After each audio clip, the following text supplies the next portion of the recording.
Hello, I'm Jacquie Rogers. I'm the author of The Governor's Man, and I'm possibly the newest member of the Crime Writers Association. I'm certainly very excited to have joined in the last few days after the publication of my first mystery novel, The Governor's Man.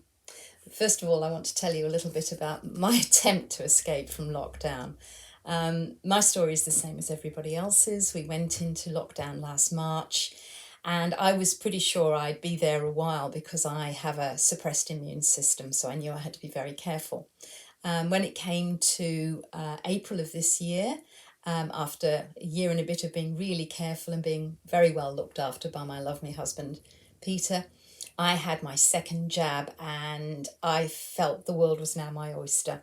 And when my husband had his second jab a month later, we decided to treat ourselves. And we own a motorbike, which we love dearly, a Triumph Tiger. And most years we'd be travelling all over Europe. But we thought we could have 2 days away. And my book is actually set in 3rd century Roman Britain, mostly in Somerset, also Bath, Cirencester and some other places. And we thought, wouldn't it be fun to take the motorbike and film tiny little video clips in most of the settings in the West Country that are mentioned in the book, which we could then upload onto our own YouTube channel, and it would give a bit of background for readers to know a little bit about what these places are really like today.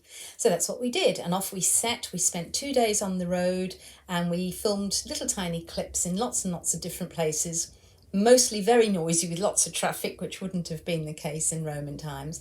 We stayed overnight in Frome in Somerset, which is a super place, had a very drafty dinner with wide open windows and doors and felt perfectly safe, and everything was fine.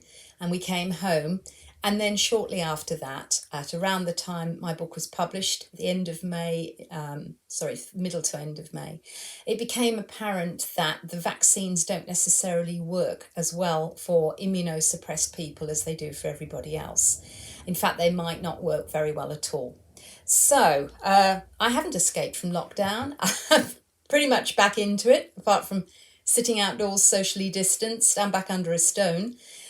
So yeah, I didn't do a very good job of escaping, but I'm going to read you an excerpt in which one of my 3 main characters does do a much better job than I did. Now, the story so far is that my hero, Quintus Valerius, he's a Roman imperial investigator, a frumentarius, and he's been sent from Rome to investigate the output of silver at the mines in Mendip. These are in a place now called Charterhouse. In Roman times it was called Vebriacum, and it was one of the biggest sources of lead for the Roman Empire, but more importantly of silver too. The silver belonged to the emperor, it was disappearing. Quintus goes to Britain. He picks up a Londoner sidekick, a Briton called Tyro, who's very reluctant to join him. And they travel west through bad weather and an increasing mound of bodies. And it becomes apparent that there is more than just a little bit of stolen silver going on here. There's a much bigger play afoot. At the part that I'm going to pick up for you now, Tyro has been separated from Quintus. He has gone into the mines to investigate. He's found a cache of stolen silver already made into ingots inside an abandoned Claudian fort. And while he's there, he is captured by the security guard, a man called Casulinus, a centurion, and another character called Lucius. His hands are tied, he's hooded, he's thrown into a wagon and is taken off over several hours of travel. And we pick up the story at the point at which the travel has finished and Tyro is thrown out of the wagon and locked in a shed. First things first, he looked around the hut, empty apart from a couple of sacks and the animal dung.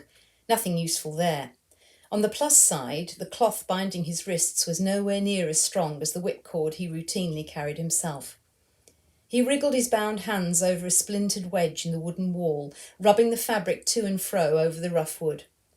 The cloth tore and gave way at the cost of a deep scratch.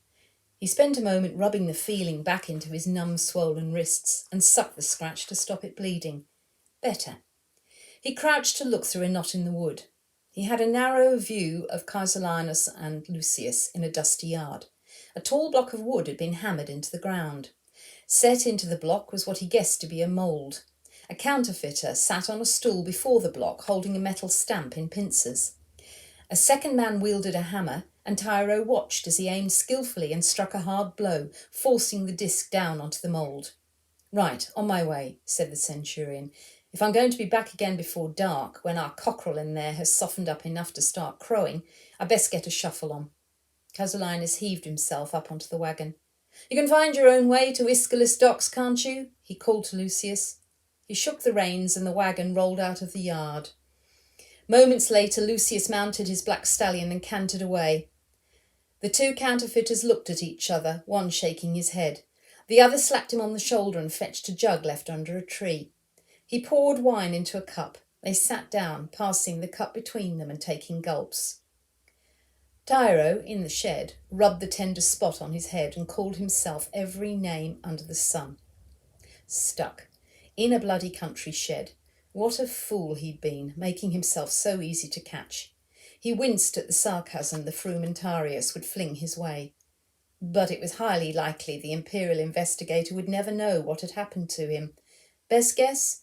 Tyro would end up a crumpled body at the bottom of a disused mining shaft. Oh, if only he could get out of this stinking hut, get rid of those two men outside. Hang on, with Casulinus gone and boy Lucius too, there might be a way after all. They thought him unarmed and helpless. What if they were wrong? He began to grin. There's only two of them left now, he thought. Just need to attract their attention. Here's something that will get them moving. He'd already checked the back wall of the shed, which was too tough to break down without being noticed. Tyro set to, kicking the back wall and making as much noise as he could. Hopefully enough to get them charging in through the door. And it worked. "Come on," called one. "Let's smash that noisy bastard into next week. Teach him a lesson. In together." Both of them at once. How thick can you get? The bolt was dragged back, and there they stood in the doorway, both with raised hammers. Tyro was ready for them, and much, much quicker. He swung the heavy silver ingot low and hard into the hip of the first man. The man gasped and fell back onto his mate. The second man staggered but made a recovery and came on. His reward was to get a nasty London headbutt faster than lightning. Tyro stepped over him to reach the first man, who was yelping with pain and trying vainly to get up. Tyro shrugged, picked up the man's dropped hammer and dealt a neat sideways blow to his temple. He wasn't aiming to kill. He didn't think he'd killed either of them. He hesitated a moment and then left them. They weren't going anywhere in a hurry. So I hope that your own escapes from lockdown are as straightforward and effective as Tyro's.